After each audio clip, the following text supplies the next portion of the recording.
Hello, my friends. How are you today? Oh my goodness, so great to be here with you guys again. I am doing wonderful. It's been a lovely day.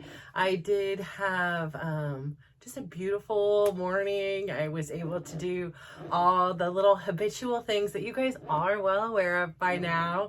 And so I accomplished them all and obviously got other things done as well, and that was just really exciting. And I was like smart this time. I was like, okay, I'm gonna get some of my steps done in the morning, so when I get home from dance class I don't have to like do more work. And I'm glad, because today was like a butt, like I'm still soaking wet from my workout that finished, I don't know, maybe, an hour and a half. What time did I get home? I don't know. 5:30 to 6:30 is the first class. 6:30 to 7:30. I got home about 8. It's now 8:30. So yeah, like I am still wet. Like, and hours later, I don't know what it is, but like I changed my shirt and my pants at least, because I was like, okay, I'm not gonna sit here soaking wet. But my hair and stuff is still wet. Like, yeah, it like kicked my butt. Like the bar class is the first one. So I take that one, and the only reason I take it is because he teaches it. And like it's like one of those classes, like I know I should be doing weights. I know I should be, like working out these smaller muscles. I know I should, like these things, like I know, but that like is still like a workout for me. Like it feels like work, and it's just not necessarily like I don't know. It's hard. Like, we'll just put it that way. It's not like it's just too hard, but and it has like good music and stuff like that, but it's not like I'm ever like, yes, I am doing burpees. Yes, I'm in a plank. Yes, I'm doing girl push-up, because I cannot do the other ones. Yes, like, and even the girl ones, I still like, it's just, I'm getting better. Like, I think, I don't really know. It's just, again, one of those things that like has never ever, like, one lady one time in like when I was doing those 52 classes for the year, like new teacher, whatever thing, when I had that resolution. So I tried this one class. Okay, only one time, death. Like it was like a boot camp on steroids. Like I just didn't understand the description. I wouldn't have signed up for this. But I mean, it was great. I was sore the next day. Like it was effective. But yeah, it was never one I'm like, I can't wait to do that again. I never did it again. But she no longer teaches at the club. But she was like, can I just show you, like, she's like, I'm a real stickler on like technique and stuff like that. I'm like, please, like I don't think anybody's ever taught me how to do a push-up besides maybe my gym teacher in the 3rd grade. Like the rest has been just like, I think I'm doing it right. I'm not really sure. I don't really look in the mirror too often of myself. So like, I don't have even that to like look back on. Yeah, like I remember when I first started doing planks too, like I was like, oh yeah, I've got this. Like I am flat, like everything is, the spine is aligned, I'm pulling up the abs. Oh my gosh. I glanced in the mirror and I look like a damn rainbow. Like, I was like, nope, I don't know how in my mind and in my body, it was like, I got this. Like, I'm good. Like, but like he kept saying, okay, like, butt down and back down. I was like, yeah, whoever that is, really gotta listen. And I looked in the mirror, I was like, oh my gosh, that's me. And so, yeah, I mean, yeah, I don't think there's ever going to be a day that I'm like, yes, I just did a whole song's worth of sit-ups, and I just did a whole, it's not really sit-ups, but like core stuff. Like, it's hard. It's not fun. Like the dancing is fun. So that for sure kicked my butt. Like the whole time, because it was pretty challenging today. I just kept thinking, I was like, I think his theme for today was like, your workouts in winter, make the summer bodies or something. Like he was trying to give us summer bodies, and he's getting on it now. Like we need work apparently. Cause I was like, dang, this was hard. But it was good. Got through it. And then the dance was like, obviously just a blast. I had a good time. And actually some lady in the thing, she was like, oh, did I send you a video? I had taken some videos, they were short ones because she's like, I didn't know if, you know, people would mind if I was videotaping them. But like when you and the other ladies went up there and were, you know, when the students became the teacher and we were, you know, did a little thing for one song. And she's like, you were so cute up there. And I was like, oh my gosh. So, you know, like I had obviously, again, no clue what I was doing, had no clue what I was looking like. But at least like I was on, even though I had no clue what I was doing and I had no clue what I was looking like, I kept my smile and, you know, I was in par for the most part with the instructor. So cool. I understood the assignment. I got it. So I was like, okay, you know, I had nothing to be too hard on myself about it. I was just like, cool, that was so sweet. That was kind of actually fun. Like, cause like I said, that was like a big, thing for me to overcome. Cause I was like, oh my gosh, like when I get out there, I feel like you know, people are watching me, people are counting on me. And, you know, shortly after when the ladies are like, you know, a lot of people watch you anyways. I'm like, oh my gosh, you know, like don't do that. I'm just, sometimes I'm not doing it right. Like I get carried away and next thing you know, I think I know what I'm doing and I'm not right. And so, I'm like, whoops, you know, like, but I'm still having a good time. If that's all that matters, then I nailed it every time. Like I said, that dance classes helped me through so many things. Like during my uncle's passing, like, you know, it was like this thing, like, should I go? Should I not go? Like, you know, he was in a coma for 11 days. And basically, like, what happened was, you know, after like 911 came to the house and like they were able to resuscitate him. However, like it like later came out, like, and then he was like resuscitated like on machines, and then like after later testing and everything, it found out like 99.9% of his brain had a hypoxia, and that's like I think it's like the loss of oxygen to your brain. And so basically like the state in which he was would like, you know, and I think that they were saying, you know, that's the challenge of modern medicine is like we're able to resuscitate somebody. And so you're not legally like brain dead because there's this small percentage of your brain that's there. And so it's like, then it's a real burden on the family to now have to like make this decision. And, you know, like it was really tough because I really didn't have anybody to like lean on. And so I did reach out like to family and was like, here is the situation. You know, I want to take in everybody's opinion into consideration before I make this decision. And gosh, it was so difficult, right? Like I'm not God. I have no credential or, you know, authority to be deciding if somebody should live or die beyond I had, you know, they had elected me into this position. They had empowered me with this literal power of attorney that put this responsibility on me. And I accepted it. You know, obviously it wasn't like a forced thing. I just, you know, at the time I didn't foresee something like that happening, right? Like, and it was extra challenging because so like earlier, I think it was about 2017, maybe 2016, he ended up going into like cardiac arrest, and he was like really, really in bad shape. Like so much so that ironically in the hospital that he ended up passing away in,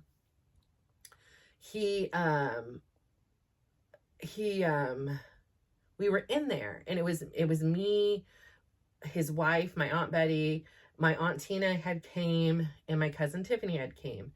And, you know, my Aunt Betty was a nurse previously, and she still kept her nursing license active. And she was like one, you know, still like by caring for her mother who had the stroke and caring for Geary who had the heart. His heart was only working at 10%. You know, he had cardiac arrest. He had, congestive heart failure. He ended up having a stroke himself, like so many different ailments that he was experiencing. So like her nursing skills really came in handy, like for her loved ones. And, so she was very frank. And then she was also like, she also worked in the courthouse. So she was very like, judicial to the point, just like, like, and so I just remember she was talking, we were all in there, and I remember she's wearing this neon green puff jacket, and I remember sitting in the chair. I remember the room. He was like completely swollen. I don't know what that was, but he was almost unrecognizable. And which again, it happened so quickly. Like I had just spoken to him earlier, and it was so bizarre, like, just how quickly you can go from being normal to this state in which he was in an ICU. He had all kinds of tubes and things in him and coming out of him. And we're standing there, and we have different nurses and doctors coming in. And my aunt was just like, listen, I just need to know, like, just give it to me straight. Like, I don't want the fluff. I don't want all the hypothetical. She said, tell me, what are his chances of survival right now? I need to know that. What is his chances? And they said 0.1%. 0.1%. So that's not a whole lot to go on, right? But it ends up, he was in a coma for weeks. He was slowly started making progress and coming back, and he came back. Like, he was here. He like literally explains it like he remembers like being in like this like very colorful, almost like a purgatory state. And then like it was just like he was like looking through different doors to get through things, and he was just really hot. He was really hot wherever he was. And, this was his description of it, and very vivid memories. And he would talk about it on repeat. Like, it was like it haunted him. He almost had like a PTSD about it. Like, he could hear things, but he couldn't communicate. Like, he would hear it in the distance, and he was like, I'm trying to get out and try to find where you guys are.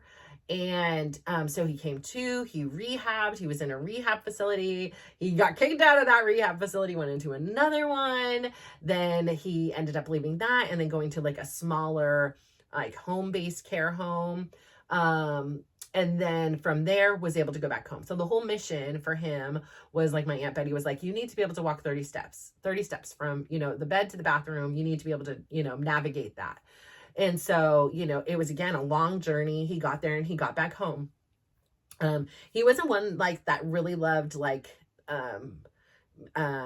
medical interventions. So he didn't want to do like further testing. He didn't want to do any surgeries. He didn't want to, take medicines, but he had such a close, run in with death that he almost became like desperate to try anything. He had shifted, and he was like, fine, if you guys say that these medicines are going to elongate my life, I will go ahead and do that. So they put him on these like high doses of medications and blood pressure things. And like his blood pressure was like crazy low. And we kept talking to the like in-home nurses and stuff that would come, and we were like, this just seems so low. Like, it is like too low. And they're like, I don't know, this is what they're saying, this is what the doctors wanted at da.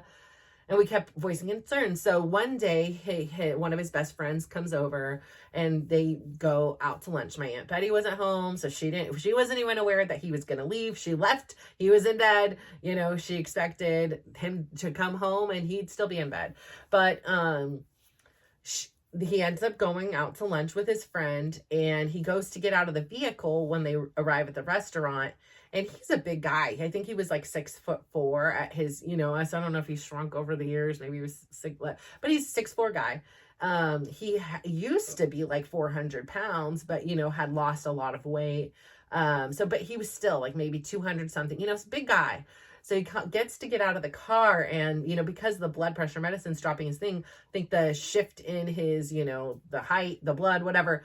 So he got out of the car, and then he just like, boom, just fell. Hit the ground, hit the floor. 911 came, his whole thing. Well, because he was on these blood thinners, like, it made everything like just gush internally or whatever. So again, he ends up having like a stroke from this, and he like was paralyzed on one part of his body, and like his whole face, like he was completely swollen. He looked like he was just beat up. There were bruises everywhere. it was just really awful, like, situation again. Like, he had just triumphed over so much adversity, and then just to find himself back in the hospital again. And then it was like, again, another long drawn out procedure, of being in the hospital, and then having to go to the rehab facility again to learn how to walk, and then again go into the care home and then make it back home. So it was like he went through all that stuff. And so it would that like experience made it extra challenging, because there's this part of me that like held on to, like, this guy's got like 9 lives. Like, he has come back from death. Like, I've seen him come back twice, like, so who am I to say, and who is any doctor to say, like, he's not going to come out of it this time? And they kept trying to explain to me, this is different. This time is different because these parts of the brain are dead. And once they're dead, they don't just come back to life again. And the last little part that was holding on is like, they were trying to explain, and I can't remember what it is. And that was the one little piece of his brain that was like still left.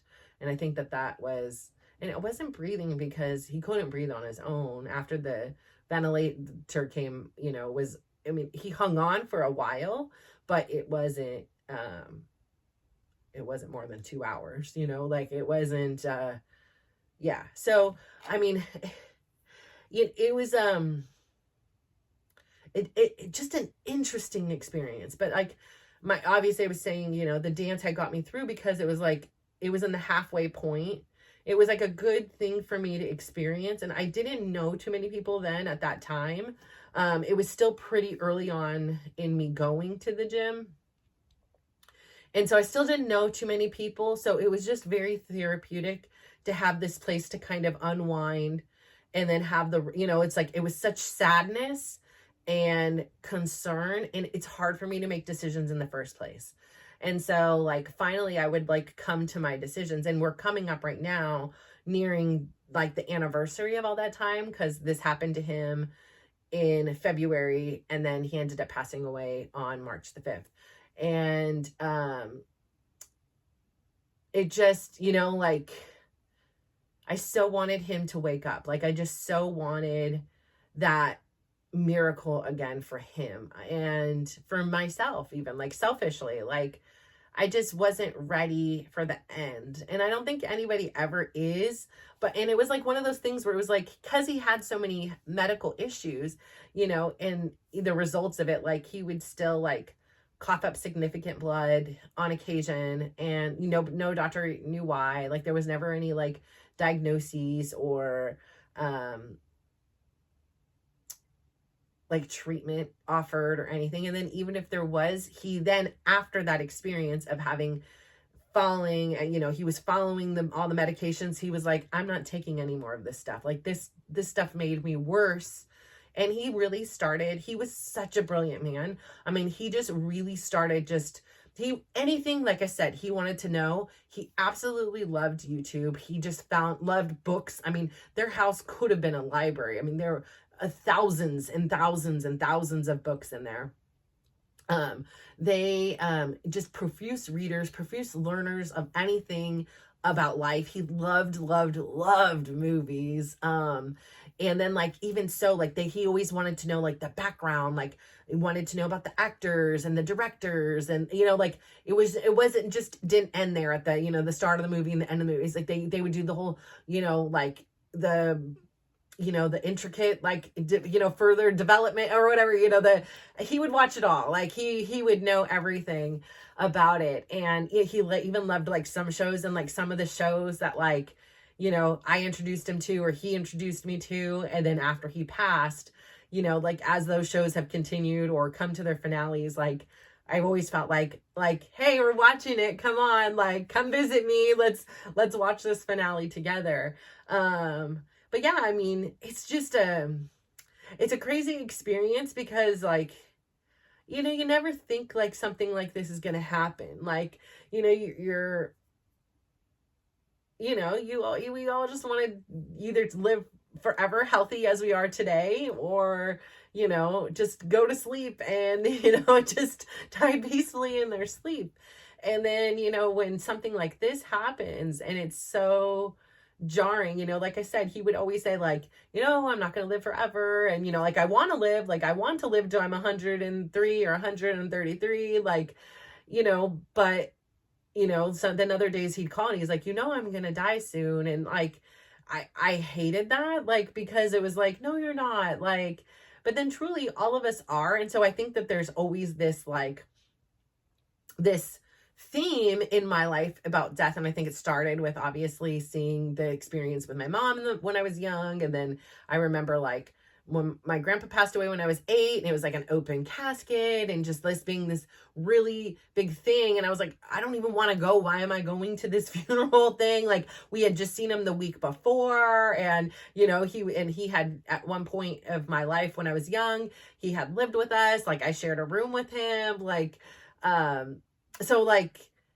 yeah, just, there was so many things in my life. And then like, my dad would say like, I just want to die. I want to commit suicide. Like, so it's just like this, like, weird, like, theme in my life that like, and it's not that I want to die or anything, but it just makes me very like aware that like, yeah, we all are going to. And it makes me very like, in a way, like, proactive in some senses. Like I say, like, going through my stuff and being like, my kids are gonna have to go through this, like, like, I'm just gonna do a good deed and get rid of some of this stuff. Like, they don't need to have to sit here and look through. Like, one thing, like, cards are awesome, right? And our family is really big on like, I always loved a handwritten card. So, you can go to the store and you can go to Hallmark and buy beautifully written words from somebody else. But there is just something else different when it, obviously I like to write too. So I'm not the best artist. We've covered that. But I do like to write. And I think like beyond just when you can write your own words in, I think it's just something so beautiful about taking time to create a card for somebody you like and just express, words from your heart, not this like force-fed, like, and I've had some cards like I read it and I'm like, yep, this is the one, teary-eyed and things like that. But just over the years, like, we have always, here in this household, did handmade cards. And but when my uncle passed, like, and my aunt had already passed, and I was cleaning, I mean, they were boxes of cards, like, to one another, from relatives, from friends, Christmas cards, everything. And I was just like, what do I do with these? Like, there are thousands of cards in here. Like, what am I supposed to do with this? And it just made me reflect, because I've never thrown away a card myself. Like, if I get a card from somebody, like a thank you card, even a sympathy card, a birthday card, an anniversary card, happy birth of a new baby card, I keep that. And so I was like going through it and I was like, oh my God, like, what am I, like, A, what do I do with these? B, oh my gosh, now I'm putting on this problem of mine. I'm like, I can keep it. And now when I pass away, my kids are going to have to look through mine and all these, because that's what it was too. Like, there were cards in there that were to my grandma, like, some were like from me to my grandma, and now I'm getting them at my uncle's house. It was so weird. Like, my great auntie's cards, and I'm like, I don't even know who the heck some of these people are. Like, I mean, some of them I'd look through and it was like, oh, that's kind of interesting, like, that's cute, and no, that's sweet. They would write each other a card, and my Aunt Betty would like be like, oh, the mysterious woman, and like, they had their little inside jokes and things like that, like. And I was just like, oh, that's interesting and that's cool, but what the heck am I going to do with all this? Like, I don't know. Like, so I ended up, ultimately, I just recycled them, because what am I going to do with it? But then it also prompted me to go home and I'm like, listen, okay, I don't know about the handwritten cards. I'm not quite there yet, but any just Christmas card or birthday card that's coming, like, I'm gonna enjoy it in that moment. And like, maybe if there's something really nice for my mom, I'll rip out that part of it. I don't know, like, I don't want to keep all this hoarding stuff. Like, it's beautiful, and like, maybe I could take photos and then like make a book of like all the, the book is called birthday cards. I don't know. And what am I going to do? Just thumb through it? Happy 23rd birthday. Happy 56th birthday. Happy 27th birthday. You know, like, hope you have the best year ever. Like, I love you. I'm so proud of you. Like, okay, cool. Like, I don't know. I mean, maybe like someday I'll need like a boost in ego or a reminder I was loved, or I don't know. Like, what? Some things I'm just like, what? I don't know. What do you guys do with all them? Like, I know, like, I've had boxes and then it's just a lot of like hoarding. And then when you add that up, like, there's 6 of us in this house. Like, there's a lot of occasions and, you know, graduations and things like that. We just gonna keep them all forever. And then we don't even go back and look at them. What is the point of it? So yeah, I had to do some self-reflecting there, but, and I did keep a couple, of the ones that like, I just thought were very sweet, or, you know, had like my grandma's handwriting, or, you know, I kept a couple, but I was like, honestly, this is going to mean something to me, but even to my kids, they're going to be like, what is this crap? I don't want this, you know, like, I don't know. So yeah, it's just hard to decide. So I think I do a lot of things like proactively, like in preparation for, you know, and I think that that's like part of why I'm in this part of my life right now, is because it's like, you know, I come to that realization, like, some people don't make it out of their 20s. Some people don't make it out of their 30s. Some people, like, I may not make it out of today. Like, I don't know. And so, like, you know, and there's a part of me, like, when I hit 45 and I was like, dang, like, you know, my auntie passed at 69, you know, my uncle passed away at 71. And, like, so you're just like, you're like, wow, I'm not that far off of that, you know?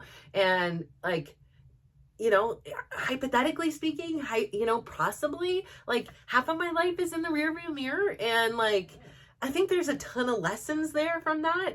And like, there's still so much in the future too. Like, I know that, like, in my heart, I know, right? Like, I'm waking up tomorrow. I got too much to do, and see and experience. So like, we're not going out like that now. Like, come on. But really, we just simply don't know. And so like, I think that that's really helping me to make decisions right now that are for me. I think because I understand now the way I lived, the choices I made, they didn't have to be that way. And I'm not mad at myself for making those choices or living that way.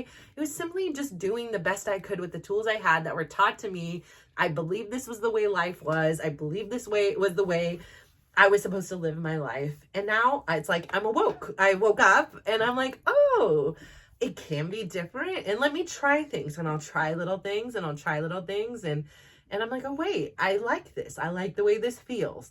Like, I feel good in this skin. I didn't feel good in my other skin. Like, and so here I am, like, blossoming into the person that I've always been, but I just had hidden, smushed down, you know, whatever. And so, and I think that this is the perfect time too. Like, I feel like because I do dedicate a lot of time to and energy to the things that I like doing, the things that bring me joy, it would have had conflict when I've had 4 kids in there. And I'm not sure. And I would have, because like I said, I make choices. Like, sometimes I'm like, I'm not going to my dance class because I want to be here, and I'm okay. And I'm not resentful for it. I don't feel like, oh, I feel torn, like I want to be here. No, I made my choice and I'm totally fine with that. I don't know if, like, when the kids were young and there were so many kids and so many activities and so much time, that I don't know if at that point, because I wasn't resentful when I was doing it all for them, because I thought that's the way it was supposed to be. I wanted to do all those things at that time. But I think now that I'm, you know, entering this soon to be empty nest, you know, like next kind of phase of my life, where my parenting looks very different than it did when, you know, they were under the age of 8 or when they were teenagers. Like, although I still have a teenager, I have one turning 16 on Sunday, which is so exciting. And I just hope that he gets the best birthday present ever, which is the 49ers winning. I mean, the best would have been being there, but second best. So fingers crossed. Like, sorry, Taylor Swift and Kelsey. Like, still love you guys. Like, I think Kelsey is he's just an absolute character. Like, I remember last season, like TikTok went crazy for him. And so like, or I don't really go on TikTok, but I go on the, I'm on the Facebook, like or like a respectable middle-aged woman. And, he like, they would come up in these Facebook reels or whatever. And I just loved because he'd be out there dancing. I was like, this kid is living his best life. Like, I didn't know anything about him. Didn't know about his whole brother. Like, I didn't know about any other thing, but I was like, I like his energy. I like his vibe. Like, I became a fan of him. And then obviously I was a fan of Taylor Swift. And then when those two collided, I just was like, adore. Like, I have a Brad, which is so funny because I know she was like, said something about like, and people saying like she's ruining football. Who cares? Like, first off, like, it's literally 30 seconds, like, and she's shown on the screen. Like, who cares? You're opening up the, like the interest of football. Like, I've seen like YouTubes or whatever, their Facebook reels of like little girls now watching football. And it reminds me of me, like sitting with my dad, like, watching football and like having this experience. And I'm not saying like, they have to, but like, I don't know, it's just kind of cool. It's another way to like bond with your dad or, have this experience. Like, I don't know. I mean, people take some stuff too serious. She's a supportive significant other. He's a supportive significant other. Who cares? Why get over it? Like, yeah, they're going to show her on TV because she's a mega star. Like, when you watch basketball games, they show Jack Nicholson in the thing, like they will show whoever's famous in there for the 10 seconds and she's having a good time. She's being polite to everybody else around. Who cares? Like, I don't know. People just sometimes just have so much judgment for things that they don't care. Like, how does this hurt you or harm you? Like, at all? Like, tell me, please explain to me why this is a problem for your life. Like, why your life is so sad that like seeing somebody happy and in love like pisses you off. Like, I don't know. I don't get it. But anyways, I'll get off that soapbox. So I'm sorry though. As much as I adore you two, Kansas City has won it too many times recently, so it is time to pass the torch. And I just, like I said, I adore a lot of the players on the 49ers. Their characters, they're funny. Some are very like, they all have their own different personas. And, you got to root for a 24-year-old kid who has this crazy story and, these nicknames and people want to judge him. Like, he's there. Like, there's two quarterbacks in the, starting quarterbacks in the Super Bowl this year, and he's one of two. So, I don't know. Like, I think that speaks for itself. So, and he seems like a great kid and character, and his parents seem crazy supportive, and his fiance seems crazy supportive. So good for him. Like, good on him. Like, I hope he gets all the joy in life that, is due him. Like, he's good people. So, yeah, I mean, that's that. But anyways, to go back to that. So I think that I have this whole, like, weird relationship with like death in a way, like so like to be put in this position in a way to like be God. Like, it was my choice, and I mean it was only so much of a choice because it was like, okay, we can't keep here in the ICU indefinitely, so basically your choices are, you can try and find a care facility that would take him, and it's going to cost upwards of $1,000 a day to put him on a ventilator and to give him all the things that he would require, the care around the clock to, as they say, never regain consciousness again. And it was very challenging because, again, I've heard them say he wasn't going to, and he did. So who am I to believe? Like, am I to believe like my faith? Like, am I to believe, like, I remember like really relying on my therapist when he was sick the first time, and like everybody was already writing him off, and like, oh, he's dead. Like, they were like planning the funeral and, who's getting what and all this stuff. And I was like, just staying in faith. I was like, no, like, I have seen miracles. I watched my son come back to life. I watched my mom stay alive. Like, I have seen people like in death come back. I've seen him in death and come, like, you know, like, I just believe, and he was legally dead, I think they said, for nearly 2 minutes. And I think that was the thing. It might have been longer. I have the paperwork. I try to, like, some of the details, like, sometimes I'm like, what does it matter? So I think my brain just kind of is like, this detail doesn't matter. So I could be wrong on that, but I think it was about 2 minutes. I have, like, the whole handwritten thing. And, you know, he was a fighter. Like, he came back. And so that was the hard part, is, like, I didn't want to give up on him and his, like, his fight and his will. Like, he was just such a strong person. And, but on the same time, I had to deal with the very real prognosis. And so it was just like, I was like, you know, again, like, there's certain situations where, you know, I've talked to God and I'm like, listen, here's the situation. I've told my son he's going to survive, so you need to make him survive. You know, like, I don't care whose hands you need to miracleize over here, but he needs to get it together. So in this instance, again, too, like, I came to the place, and I also had talked to a lot of his friends, and his friends are all over the map. I mean, he had friends from everything. And I actually would also lean on my mom in this time. And I was like, listen, I need help. Like, I'm driving back and forth. My priority is, because I would sit there for hours and hours and hours every day. I'd be there for the check-ins. I'd sit there. I would talk with him. Obviously, he did not talk back, but, like, just, like, had these, like, spiritual kind of connections and talkings with him. The one lesson, the Sunday Guru that he wanted me to watch, I end up, you know, it was like a 45-minute thing. And I was like, I didn't get the chance to watch this, but I'm going to watch it now with you. And just within it, it actually brought a lot of, answers to the questions I was trying to ask right then and there. And they had some really lovely spiritual people that, like, either were nurse, like, one was a respiratory technician.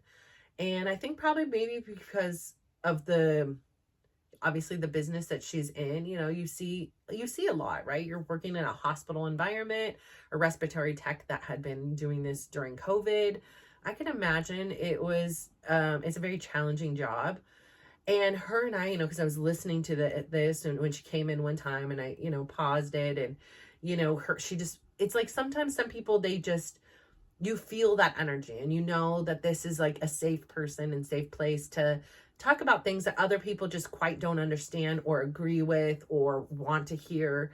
And I just really relied on her. Like, she was, like, talking about all these, like, spiritual things, and, you know, about all this stuff. And it was like the right time and the right place. Like, she had came and she had helped me. It ended up being, she was with us when he passed away. And I can't explain this. And I know it's going to sound kooky crazy. Like, I 1000%, but all I can say is this was my experience and this is what I felt. So, like, this was not my first time being with somebody when they passed away. So I was with my grandpa at first. I was holding his hand, and he passed away in the hospital. One of my grandmas, she passed away. I wasn't there. I was there like 35 minutes late. My other grandma, I was with, holding her hands. We were singing, she loved the song Que Sera, Sera. So I was singing with her. Well, not with her, but I was singing to her, just holding her hand, just rubbing her, just something very peaceful, very beautiful in its own, way. But with my auntie, she passed away at 3 downstairs, at like 3 something in the morning. So I was asleep. So, and I think that she would have wanted it that way, but obviously I was there within 10 seconds after, because, you know, my uncle knew exactly when it happened. And, with my uncle though, I'm telling you, so it was like, when I had to come to the decision, I was like, okay. And they wanted me to, like, already have had the decision. Like, 3 or 4 people had already came through the ICU that were in better shape than he was, and their families had already been, like, no, yeah, like it's done, whatever. They made that decision. That's fine. Or perhaps he had, whatever kind of written, things, but there were people and they were saying, yeah. And of course there's this like little bit of urgency because they like want the bed, for other people and things like that. But I was holding firm in my thing. And, my uncle was really big. Like he didn't want pain medicine. Like he had this real belief, and he had a lot of like his beliefs because he was such a researcher. Like was trying to say before, he became more into like holistic, and he would use the internet and his books and audiobooks and any kind of information, YouTube's, things he would find to find like the medicinal properties of food, of water, of all these things that he genuinely believed that like we don't need. The medicines are sometimes great, but they all carry these side effects. And even he would say just even lotions you put on your body, like you want to understand these things absorb into your skin and all these things. Like I just never thought about it, right? He's like, even some foods that you eat, there's toxins and things. It's like I didn't eat it, I just bought it at the store. If it was bad, they wouldn't sell it, right? Like it just kind of just had that belief that everything, that nobody would do, like produce something with harm. And then he would be like, well, what about cigarettes? And I was like, well, I guess, yeah, you're right then. I mean, yeah, it is. I guess they are harmful, like, I don't know. I just have this like belief that people are good and life is good, and that, nobody would want to profit off of hurting somebody else, just, I don't know. It just doesn't make sense to me. And so I think, again, like that's the filter in which I see the world. And so I believe that is the way the world is. And so, yeah, it's just a very interesting thing anyways. But, and so he was very cute. He would eat like certain foods, and he was like, these things like make him feel good. He like his dark chocolate, like he would have he loved dark chocolate Kit Kat. And you know how they come in like a 4-pack, 4 sticks. He would either eat half or one whole one. That was like his medicine. Like he said that helps control his blood pressure. Sometimes it would be like in the little purple, like Hershey, there were purple tinfoil, purple dark chocolate Hershey Kisses, or sometimes the dark chocolate Godivas. But it was very specifically dark chocolate. He would have like his nuts, and he was so cute. He would eat them with his little chopsticks because he was like, it was like portion control. And he's like, and it was like, you really get to enjoy it. He's like, so many times we sit down and eat and we're just shoveling it in, or we sit down and we're watching a show and we're not doing it. He was a fascinating person to watch eat, because like he would be in his bed here and I would be in a chair here. And so I would watch him, but he was the most interesting person to watch eat. Again, like I love people. I could just study people in their natural habitats, like for life. Like, can this be my job? Like, it's so fascinating. And then I'll report back. Like, it's so interesting. But, he would literally take one bite. Like he would ask me to make, he loved these egg sandwiches I made. One time I made it so wrong. Like I thought scrambled eggs was like one thing, and his filter had made it made him think it was something different. And and he was so angry with me, and I was so upset because I'm a people pleaser, and I just wanted to make him this lovely egg sandwich that he wanted, but I really didn't know. I just scrambled them all up and put them on bread, and then the eggs were flying everywhere because they were these tiny little nuggets. He's like, what is this, like rabbit poop? Like, why are they so little? Like, it's supposed to be like this. And you put it in the shape of the bread. And then eventually I learned how to do it, and they were like, oh my gosh, you make the perfect egg like he was like, I want like this. And he explained the way he wanted, and he felt very sad, remorseful afterwards for yelling at me. But I get it in some sense that like he had anticipated something, and what he received when he was hangry was quite different. And like, I get the frustration, but I also was like, I was just trying my best. Like, and then I felt very guilty and shamed and, wrong. And, like, I didn't know, like, I'm apologetic. And like I said, he apologized. It later became a joke of ours. Like my Aunt Betty was like, how do you make it? It's always perfect. And, and that was one of the things that I prided on was making him these perfect egg sandwiches. But like, because he loved it. Like I would make other things. I'd bring him, if I made, Russian food here at home, or even just regular food, I'd bring that down to him and things like that. But his number one favorite was still the egg sandwiches I made. I don't like egg sandwiches, but on occasion I'm like, I should just eat it in his honor, but I'm like, I don't know. Like I'll have like a scrambled egg on a bagel, like kind of things. I don't know. I don't eat often enough to like get down with the egg sandwich. I don't know. Maybe one day, just not really. But yeah, so anyways, like he would take a bite of it. He would like perfectly prepare it. A lot of times he would like sometimes like portion control out what he would eat, you know, because like I said, he had already battled with obesity. The effects of it left him with congenital heart fact, or not congenital, congestive heart failure. Plus there was something wrong with one of his valves, that his heart was only working at 10%. Which is why he was mostly bedridden beyond like the immobilization of part of his leg from the stroke. Was that too, because like if he did a lot of, he would, I mean, not even a lot, like if he would walk to the bathroom sometimes. So, anyways, but he would take a bite of the sandwich and he would just close his eyes and like kind of like put his hands on his chest and just like, you can just see the enjoyment, like the really just chewing it, really like enjoying it, like putting his head back, like being in a moment. Like I'm sitting there, I'm holding my spoon ready for the next bite, you know, whatever it is. Like, he also loved pizza. And so he loved, Mountain Mike's pizza. He'd get the veggie more. And then like he'd order whatever we'd want. And the Hawaiian pineapple, the Hawaiian one with extra pineapple. And, he would just like I said, he just would just savor each bite that he would eat. And I was like, wow, this is such an interesting thing to see, because it's like, you know, I'm chatting, you know, shocking, right? Like, but I'll be chatting or I'll be listening and I'm not really paying attention a lot of the times. I don't usually ever eat or like do too much else other than, you know, chat with people while I eat. If I'm alone, sometimes I'll read. Sometimes I just sit there and eat, you know, but I do like often, like, because if I eat in the daytime, like I'll eat alone a lot, but then I also like will eat with like one of my sons or my daughter maybe here.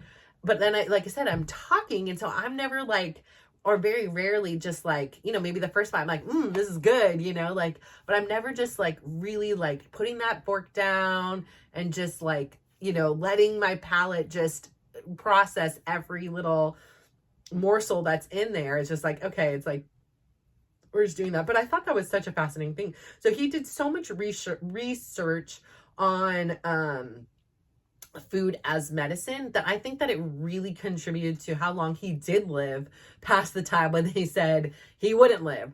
And I thought that was just such an eye-opening thing. Like it has been an inspiration for me to like use that more in like my favor, to make better food choices. Like we talk about it, like, you know, when the kids were little and I'm like, why would I even, you know, like, I don't know if it just wasn't, like as known then, or, you know, it was just a time thing, or again, like I say, I don't really like cooking, you know, and I would remember just being like, hey guys, we're going to go to McDonald's for lunch. And they'd be like, yeah, you know, we'd go to the play place and they'd get their little Happy Meals and they'd run around in the tubes that smelled like pee. And like, I don't know, like, I can't even, I can't even imagine eating McDonald's. Sorry, McDonald's lovers. I do love their Coke though. That snaps. And I do like the fries, like with like this sweet and sour and hot mustard kind of combo. Like somebody had taught me in high school and it like stuck. And like now, even if I had taught it to my kids. So like just recently, like I used to be obsessed with this like McDonald's bagel thing. And I loved it. It was like a bagel breakfast sandwich, egg again, but like it was this bagel breakfast sandwich. Loved it. It had this weird sauce on it that I think that's what made me love. And it was like greasy and I don't know. So I loved this stupid thing. And then it went like they didn't have it anymore. It came off the menu. Well, like 2 nights ago, I turned on the TV and it was like, we're back or something like that, or it's here. And it was the damn egg. And it's been years. Like when we were in England, they had one and I almost ordered it because I was like, I was looking to order my son and I food through like the, you know, Uber Eats or DoorDash or whatever the heck it was there. And I was like, oh my God, they have the breakfast bagel here. Like I should order this. I never did. But because I know like some of the foods like tasted different or like were different there. They actually said the McDonald's there was really good. The boys, because the boys got it, but I didn't. So I saw it and I sent it. I'm like, who wants to go to McDonald's? Because I can't even remember the last time we went to McDonald's. Actually, I do know. It was my daughter's birthday, and it was just her and I. We went to Disneyland, and like, so we go on Matterhorn, which I don't even like it, but she wanted to go, and it was her birthday, so I was like, fine, I'll go on it. And I don't know what the heck happened. I don't know what in the Splash Mountain happened, because we're on this thing and she has a video of it. And you like usually get like a couple drips on you. No, we got wetter than I've even got on Splash Mountain. This thing was full on head to toe drenching at 5:30 p.m. in the winter. It was freezing. Her hair was a mess. Her eyelashes are falling off. I'm wet. She's wet. We have reservations in 20 minutes to go to her birthday dinner at the restaurant she wanted to go, and she's pissed, and she's like, I need to go home. Like, I can't even believe this happened to me right now. Like, and because she had like a video, she was recording the whole thing, and then you just see this literal tidal wave, like it's gone, it's just water. And she was in the front row, I'm behind her. I'm like, oh my God, like, so we ended up going back to the hotel and changing, but I'm hungry. And she's like, I don't want to eat. I'm so irritated. And I was like, I'm hungry. I'm just going to walk next door and get McDonald's. I'm just going to get a small chicken sandwich, and I'm going to get a small, like, French fry or something. Like, I am hangry right now. I need to eat. Like, I don't know how long you're going to take. Like, the food at Disneyland isn't much better. What are we going to have? A dang corn dog or like a pretzel? Because now she doesn't want to go to the dinner. She doesn't want to waste more time. And so, like I said, I went there. Oh my, food poisoning is all I could say. Like, I was so sick. I was so sick. I literally, this is so embarrassing. Like, we were there and we were walking, and I'm like, oh my God. Like, I literally, thank God it was dark. I'm so sorry if anybody, hopefully the ducks just cleaned it up for me. I don't know, or some animal. Oh my gosh. Like, I literally had to lean over into the bushes. Thankfully, it was like this dark walkway between like, where the Tom Sawyer's Island and people can do the rowing. And I think there's like the Hungry Bear Diner, but there was nobody around, and I just started like, I couldn't even make it to the bathroom. It was just like violently throwing up, and I'm like, oh my God, I am sitting here barfing in damn Disneyland, like not even in a bathroom. Like, I have had my fair share of sicknesses at like Disneyland. Like, we were like, oh, I have the Disney stomach aches. Like, oh God, like, I don't know what it is. If it's okay, hi, I'm back. I'm so sorry. I had an alarm go off, and it made everything go crazy. So anyways, like, we've had our fair share of illnesses at like Disneyland. Like, I don't know why, but especially like in gastrointestinal stuff has like occurred. Like, it's not a good thing, but whatever. It's just part of the experience, I suppose. But anyways, yeah, so that was like, but like, I don't know. So he was very helpful in like educating me on, even though like I grew up and my dad was very like bland healthy, like it was like boiled chicken, raw eggs, blanched broccoli. Like, it was just, like very, because he had this very extreme kind of dieting style. It was just so like, I like made like synonymous, like in my mind, like disgusting and healthy like went hand in hand. Like, bran cereal, like I'm like, my jaw hurts like thinking about, like, that was like our treat. Like I said, if I wanted it to be like extra good, I could put in a little half scoop of strawberry quick in it to make it not so, I don't know, like literally my jaw hurts thinking, like, I didn't even get Raisin Bran, that had too much sugar in it. Like, I think once in a while we would get Rice Krispie treats. Not treats. No, not the treats. No. Just Rice Krispies, period. Bottom line. And I remember we were eating like wheat bread before kids ate wheat bread. Like, I would just be looking over and everybody had their little Wonder Bread. And I was like, why am I over here with wheat bread? Like, again, it was so just on the jaw. It was just, like the Wonder Bread was all soft. You could roll it in a ball and eat. Like, no, I don't know what even this wheat bread was. Like, it was like just gnawing on the wheat. I don't know.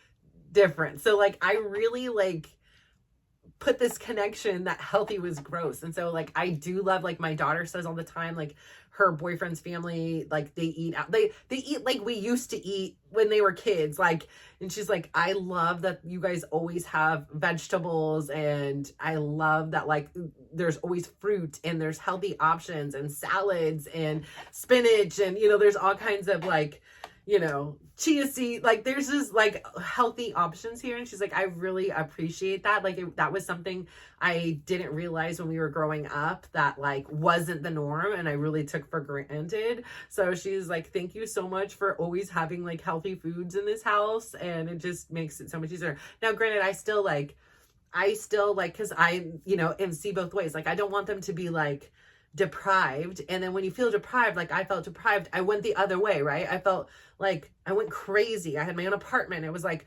Doritos, you know, mac and cheese, Coca-Cola, like Twinkies, ding dongs, ho-hos, like all of it, right? There was no self-control for me. Like I never had to learn how to do that. I just felt deprived. And because I felt so deprived, when I had the ability to, you know, supply myself with these goodies, you know, these treats, and I just had zero self-control. So for me, it's important to like have balance. Like I have kids and they love flaming hot chips. Like I have kids and, you know, they like goldfish cracker, whatever it is. Like I still buy that stuff. You know, like we do buy a lot of chips in this house. Like and that's still something. And I'm like, I think that it's good for them. You know, I'll buy candy, we'll bake cookies and things like that. I personally think it's a good thing to learn how to control yourself. Like these things aren't going to always like not be there. Like temptation isn't always, like anything in life, there is temptation. There's temptation, you know, when you're cozy in your bed to not go to work out. Like I think you have to learn how to be like, the temptation is here and it's around. What are you going to do? Like, how do you make choices? How do you feel about what you're doing? Okay, if I eat a lot of chips, how do I feel the next day? How do I perform? How do, you know, these things. So I think that my personal approach has been to have everything available and let them choose on what they eat. They will definitely eat when, you know, we make vegetables and things like that. They are eating all their vegetables. They are getting seconds on vegetables. If I chop up like the veggies or fruit or anything like that, I make a fruit salad, it's gone. Like it never goes to waste. Like if especially if it's prepared, like there's something about them just washing it themselves that, you know, it's the big challenge. But like if I have like cut up broccoli and carrots ready, they'll just grab some ranch or just eat it plain, or, you know, if there's the fruit, they'll eat it. Like, so they're really good about that. It's like I said, especially if it's like cut for them, like that's even a bonus thing. But they'll eat almost every veggie that is here, from like peppers to, you know, jalapenos, avocados. I think that's a fruit. But anyways, like, you know, they'll eat them all. Broccoli, cauliflower, you know. So yeah, some things some like more than others, and some things some people don't like at all. Like some people are like, ew, I'm not eating peas, and, you know, like I'm not eating bell peppers or whatever. But like, I think that's really cool because I didn't have a lot of that exposure when I was a kid, and it was like very small, bland foods.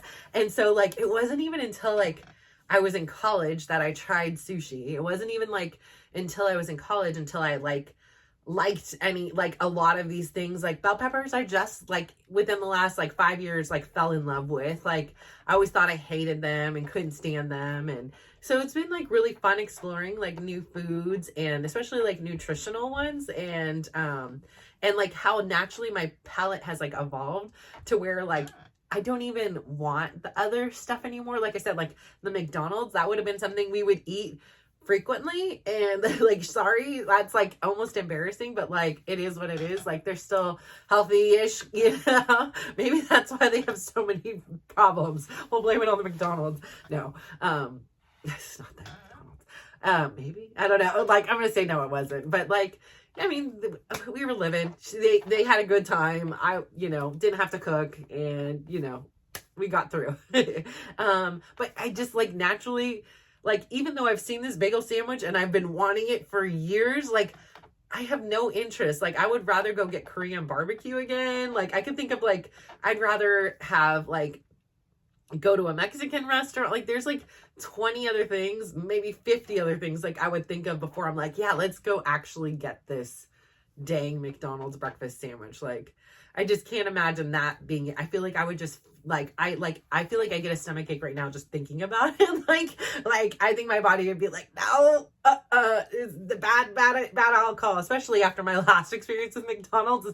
I think it's like, no, it was fun while it lasted, but yeah, we're not doing that anymore. And that even when I had it that time, I was like, I haven't had this in like 4 years, 3 years. Like it had been years and years. If we go out to like get like any kind of like fast food, it's literally either Chick-fil-A,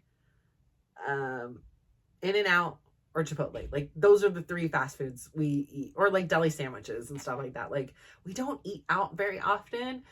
So yeah, like anyways, I don't know how I got that. Oh, but my uncle with the thinking food was medicinal for sure. Like he did like, and I do believe like part of it is anything you believe in like that. Like there is truth in that. Like whatever you believe, like if you think food is toxic, it will be toxic. Like if you believe food is medicine, it is medicine. Like I think there is a small percentage of that like your body will believe that. Like if your brain believes it enough, like your body will be like, yep, it's on board with that.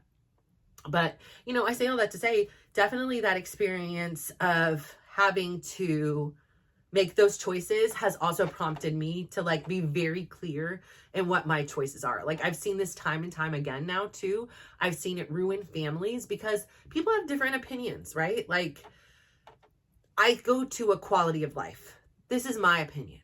And I was always very clear about this. And you know, if your quality of life is going to be you're literally a vegetable on a ventilator and can't speak with us, what kind of quality of life is that? You know, and of course, in the beginning, I'm going to go every day. But the reality is when life gets crazy, it's hard enough to do a 5-minute meditation, let alone get in the car and drive an hour in traffic and, you know, sit in a hospital and watch you just lying there in a coma, you know, or lying there on a ventilator. Like I'm realistic and knowing like, and I was the only one going. Nobody else went. And my dad did go one time for 5 minutes. And so that, you know, I don't know what to say. And I was like, okay, Uncle Jerry, here's the deal. Like, here is the deadline. Like, if you have the fight to live, like you need to wake up by this date. If you give me any sign, like if you move your hand, if you open, you know, like he would sometimes open his eyes. That was like an involuntary thing. They said, like, if you gave me something, like I needed something else to like go on, you know, because he didn't want to be in a hospital. Like that was his thing. Like he would leave he left the hospital the last time he was, so after he ended up back in the hospital another time, he ended up leaving. This was after the stroke. He was in the hospital again for his heart and things like that. And we were crying because he was like, I'm going home on hospice. And we were like, oh, you want to go home and die? You know, we were all upset. He's like, are you kidding me? He's like, I want to get the hell out of here so I can live. He's like, these people in here are trying to kill me with all these medicines and sleeping with, you know, other people in the room, and they're up all night and they're bothering me all night and poking me and prodding me. He's like, I'm going home to live. So I don't know what your guys' interpretation of hospice is, but let me set it straight. I am not going home to die. I'm going home to live. And what they're doing here, they're killing me in here. So I want to get the hell out. And so he didn't want to be in the hospital like this forever. Like this was not that did not correspond with his philosophy and his thing. So, you know, it was really difficult. But again, like I say, it's like a lesson learned. And I encourage you too, to like really do the soul searching on what it is you want. Like, and be very detailed. Like if I, you know, am in that state, I want to be kept alive for 30 days, you know, or, you know, 13 days or 3 days or 5 days, whatever it is.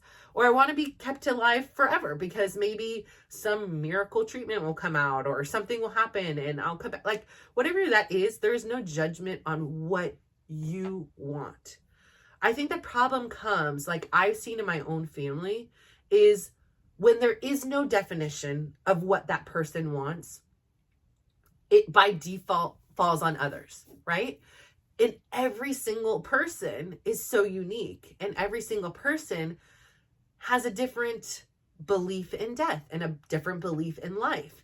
And I have seen families, my own families, divided, conflicted, because one believes in, being on a ventilator for perpetuity, and another is like, there's no quality of life. Like, what is the quality of life? Or some may believe in resuscitation, and another one may be in the medical field, and they're like, you understand like what resuscitation means in your mind, and what it's not what it is on TV and what it is in reality. I mean, we're talking broken ribs, we're talking, major stuff that should they come back, they now are going to be in immense pain with busted rib.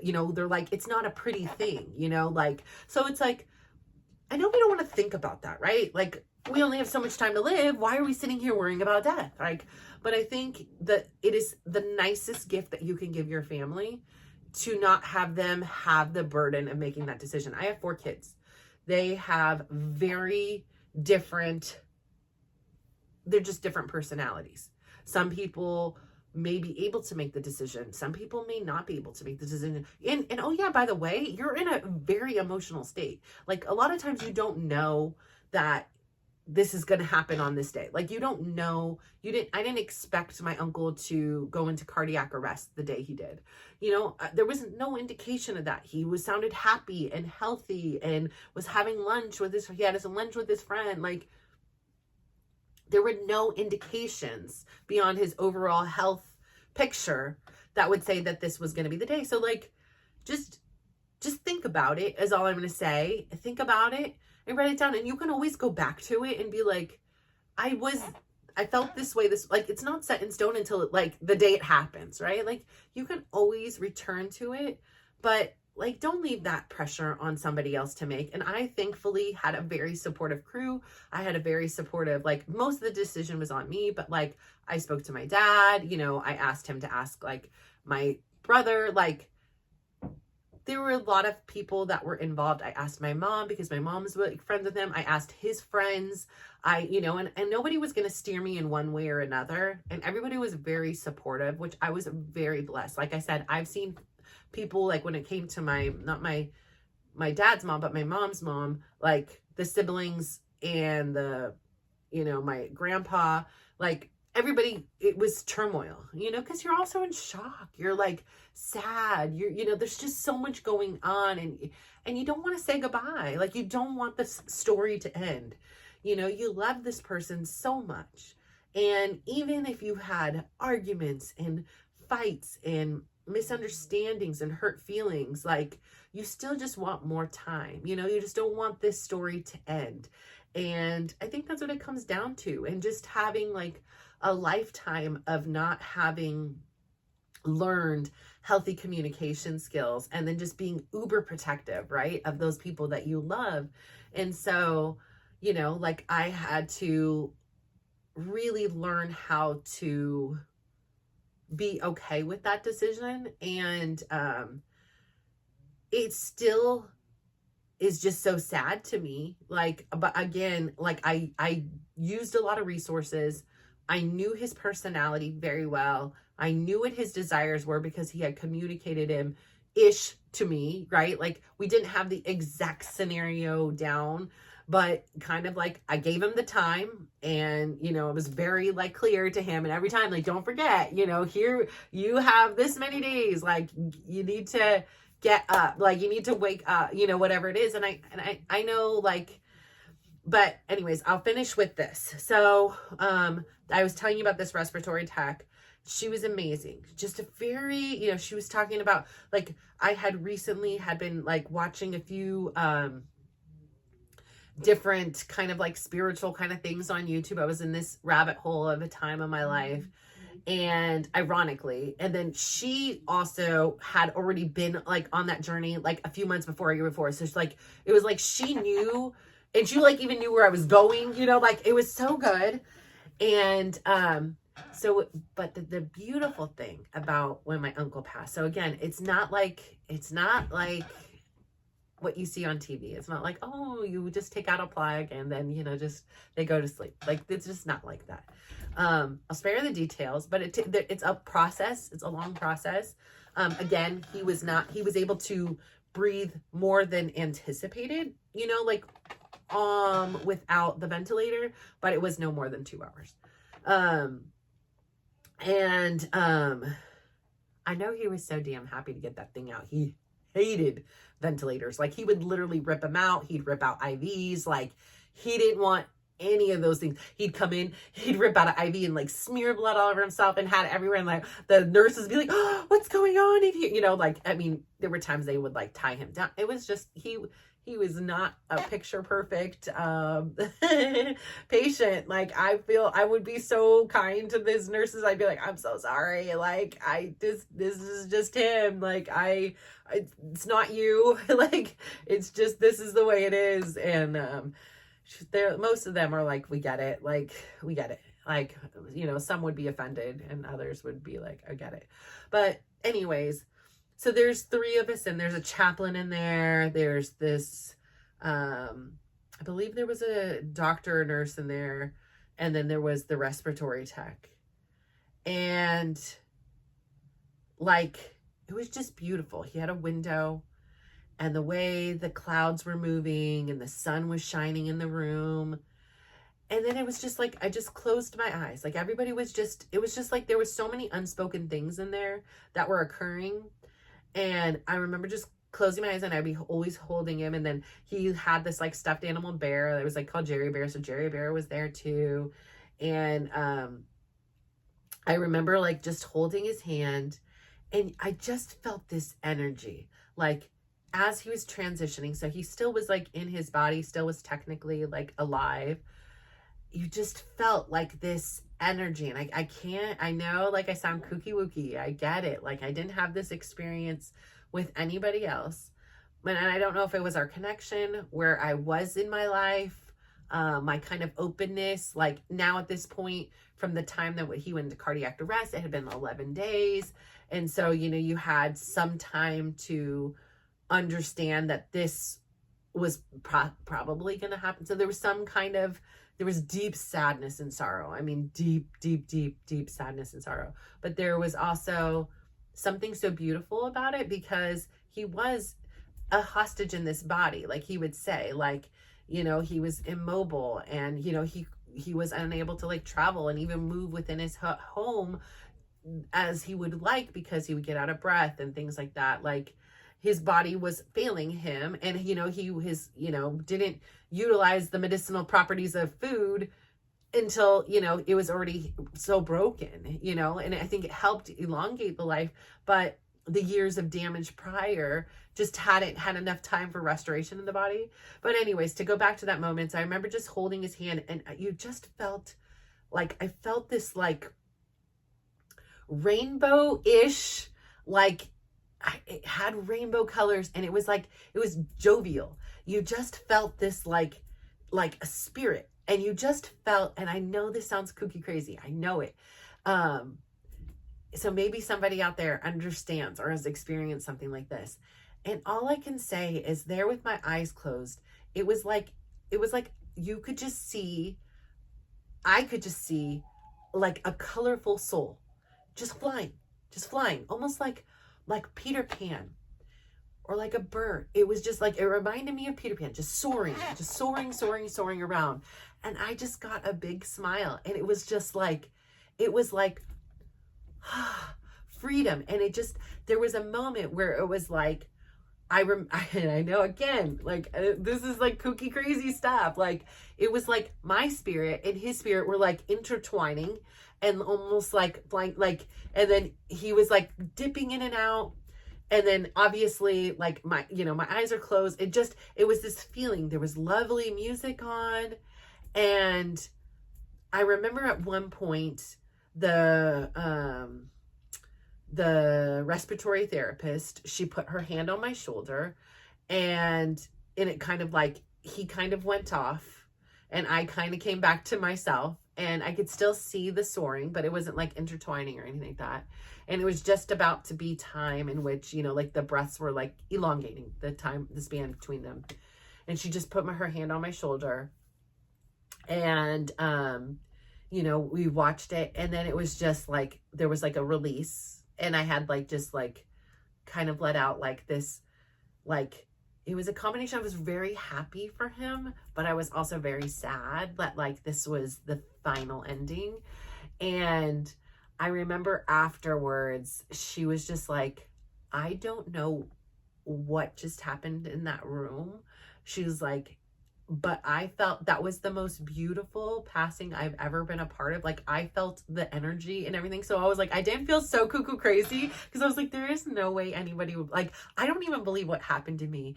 But it was such a gift, because I was like, I literally, if that's dying, like, I don't fear it anymore. Like, you know, like, I'm not afraid, you know, like, I don't want to, but I'm not scared. Like, it was so beautiful. And I remember I've told my daughter this story, because she's kind of interested in different kind of things, and she's got a, you know, a little bit, you know, it's not something I'd really talk about with my littles, but I did talk about it with my son Dylan once on one of our walks. But like, Brad would be like, okay, you're tripping, you know, like Tyler would be like, that's different, you know, like, I don't know if they're like there yet, you know, it's just a very like, so I may have lost some of you right there, but I'm telling you, like, this happened, and or this was my experience, or this is like how like my body needed to like make this up to make it feel better. I don't really know, like, for sure, for certain, you know, like, beyond, I did have the validation from her that like, and then even the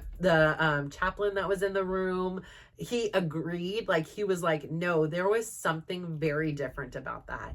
And I was like, okay, I am not crazy here. Like, so I say all that to say, I did no clue that that's where I was going today. But like, again, like I say, it's now coming to like an anniversary time, and anniversaries tend to be like a very reflective time for me for these things. So I don't believe that there are any accidents. And, you know, after he had passed away, I remember driving, and I look up, and there's like a hawk or an eagle. I don't know what it is, but it was just soaring. But it wasn't soaring effortlessly. It was like a baby, like, learning how to soar.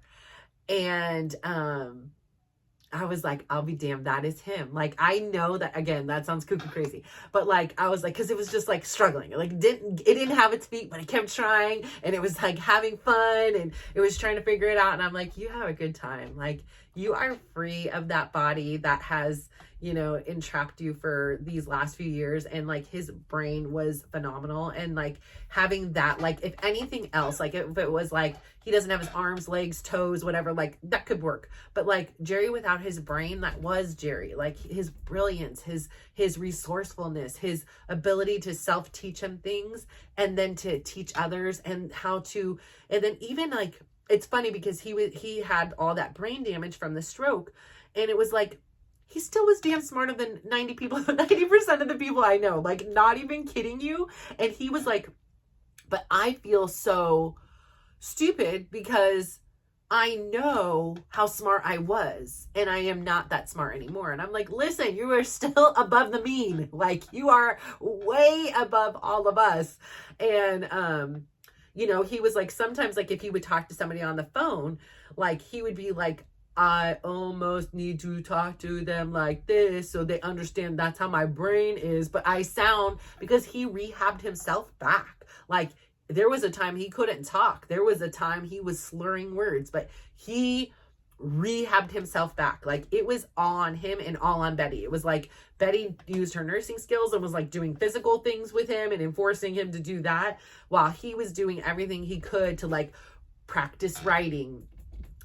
His arm was stiffened like this. And so he would say, you know, just like I said, with the small things. So like, he's part of that motivation, that understanding of that concept. It was like, okay, today I'm going to move the finger this much, and that's how much I can work out today. Like, that's all I can do. And then I'm going to go the next day a little bit more, and then a little bit more. And then now this finger's moving, and then now I'm going to go here. And that's what he would do. Like, he was like, pain is good. And so he had this whole belief too, that I had to have like major conversations with the doctors because they wanted to just put him through pain meds. And his belief in one of his wishes was he didn't want him to go to the other side on drugs in this hallucinated state. And so like I had to like really fight, and like thankfully one of the doctors, his wife like was into like the you know, he had spent a lot of time, and I think it was Thailand, he said, and you know, so he was very aware of like different approaches to things like that. So thankfully he was able to have his wish. Like he wasn't on any pain medications, he didn't look in pain, he wasn't in distress or anything like that. So, but I guess that, you know, like the 99.99% of people are like put on morphine, put on all these things. And my uncle was like, absolutely not. He's like, sometimes in life we have to have pain, and if we got to go through it, and it's not enjoyable, but it gets us to where we need to be. And, you know, we can't just sit in fear of not experiencing the pain. So like he would say, he was like, that it hurts. Like, you know, like you could just do this, but like just doing this for me, that hurts. But if I don't do it, I know that I'm going to have even more pain as it stiffens up and stuff like that. So sometimes you have to consciously choose pain and to get better. And so I say all that to say, this is a very, very long recording, although it did get stopped for an alarm. So, but I really appreciate you guys listening to me. I know this was a little bit crazy, and, you know, it was talking about some things that we often don't like to talk about or think about. And I just say, like, really think about it if you can, and make those decisions. So it's such a gift to your family. It's rare because most of us don't want to do it. Like, okay, hey, so today I'm going to think about how, you know, under these circumstances, how, you know, do I want to be resuscitated? Do I want to be this? Do I not want to be this? Like, but I'm telling you, if you don't, you're going to rip your family apart, because every one of them, think how unique they are, and think how much they love you. And everybody shows their love in different ways. And what one believes, the other may not. And so like in the midst of them, like going through this thing, you want them to come together, right? You want them to be reunited and united in a united front. Like, I may not agree with my mom not wanting to be resuscitated, but I do respect that that's what her wishes are, and I will follow those through.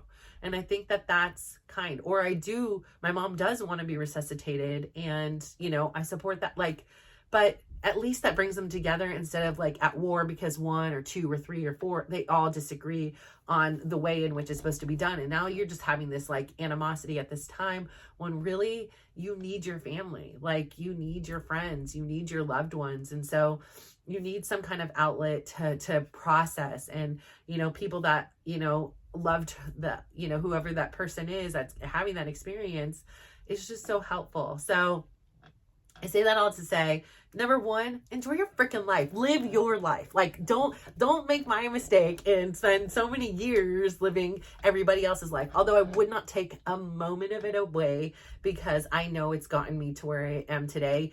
And this is the time when I can do it. My kids are getting older. Like, I'm still young as heck. Like, today in dance class, like, this lady was like, in the middle of the class, she's like, I am so glad for you. Like, I could not keep up for this class with you, because I think Javier's at like this level, and then I'm a level below. So like, you know, and there, you know, when you watch the two people, and it was like, okay, if you're level one, you're here, you know, and I'll be the lower of the two levels, you know. But she was cute. She was like, I couldn't do this class if it wasn't for you. She's like, how old are you? I was like 47. And she was like, oh, I'm 70 something. And she was working it. I love this lady. She is a hoot.